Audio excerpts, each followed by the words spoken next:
Hello everyone, welcome to always rise. तो आज इस वीडियो में हम लोग डिस्कस करने वाले हैं difference between line and staff agencies, और साथ ही साथ हम लोग क्या करेंगे, लाइन एंड स्टाफ एजेंसी के जो आपके ऑथर्स ने डेफिनेशन दी है, we will discuss those as well. So let's start. So according to L D. White, the line agencies are concerned with the provision of services for the people or regulating their conduct in a particular field। तो क्या LD. White के अनुसार क्या हुआ कि सबसे पहला जो फंक्शन होता है आपका लाइन एजेंसी का, that is provision of services for the people या फिर regulating there conduct in a particular field. ठीक है, तो ये आपके तीन की वर्ड है कि कोई भी एक जो लाइन एजेंसी होती है वो लोगों को सर्विस भी प्रोवाइड करेगी या फिर जो है पर्टिकुलर फील्ड में उसका कंडक्ट रेगुलेट करेगी। And according to Dimock, a line agency is the organisation for execution, यानी डिमॉक के अनुसार जो है एग्जीक्यूशन से रिलेटेड होती है आपकी लाइन एजेंसी।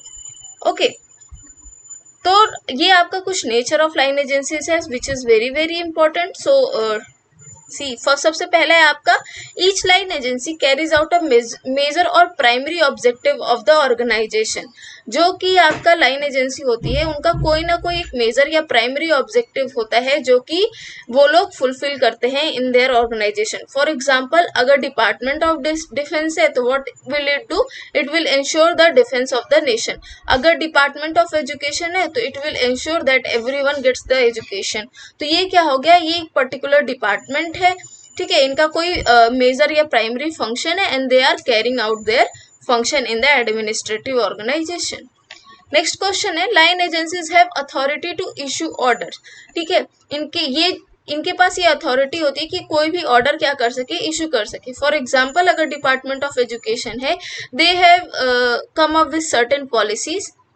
ठीक है, तो इस पॉलिसीज को क्या करना है, इम्प्लीमेंट करने के लिए दे कैन इशू ऑर्डर। ठीक है, they can issue order and that's how they are responsible to execute policies. ठीक है, इसलिए वो जो है पॉलिसीज के एग्जीक्यूशन में भी या इम्प्लीमेंटेशन में भी रिस्पॉन्सिबल रहते हैं। They are having direct contact with the people. कैसे, अगर डिपार्टमेंट ऑफ एग्रीकल्चर है so they are rendering services to the farmers. ठीक है, या फिर डिपार्टमेंट ऑफ एजुकेशन है so they are directly providing the educational services to the people. So in that sense they are having direct contact with the people. Next is line agencies are directly under the control of the chief executive. ये लोग जो line agencies होती हैं वो chief executive के directly control में होती हैं या फिर उसके supervision में होती हैं, and for that they are responsible to the chief executive and through it to the legislature. So this was आपका line agency. Now what is staff agency?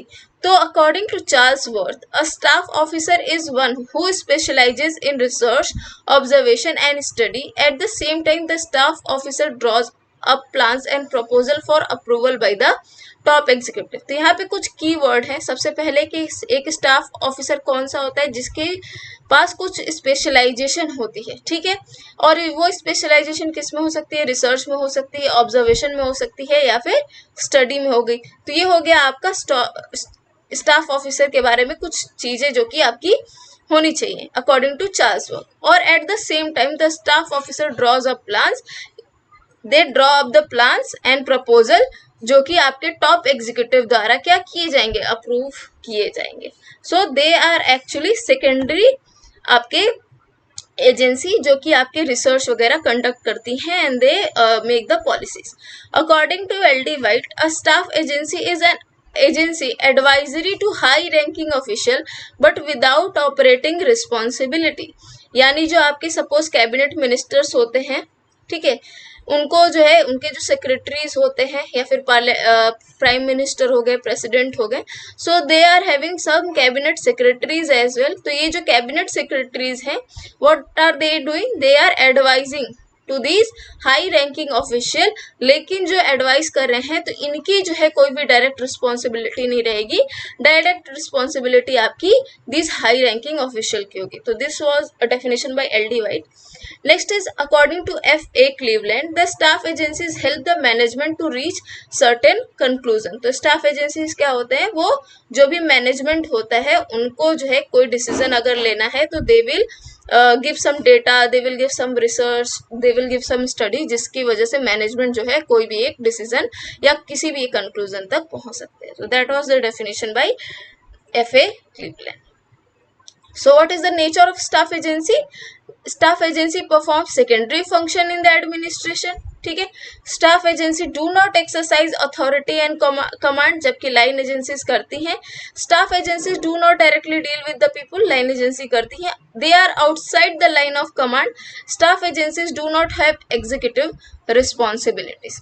So what are the major difference? सबसे पहले है कि line agency के पास right to command होती है, जबकि staff agency जो है केवल एडवाइस एंड असिस्टेंस प्रोवाइड कराती है. लाइन एजेंसी जो है वो क्या करते हैं, directly accomplish the objective of organisation, जबकि स्टाफ एजेंसीज क्या कर सकती हैं, दे लाइन एजेंसी को एक तरीके से असिस्ट करती हैं to fulfil the objectives. Line agency क्या करती हैं, वो डिसीजंस लेती हैं, जबकि स्टाफ एजेंसी आइडियाज देती हैं लाइन एजेंसी को कि वो कोई भी डिसीजन ले सके.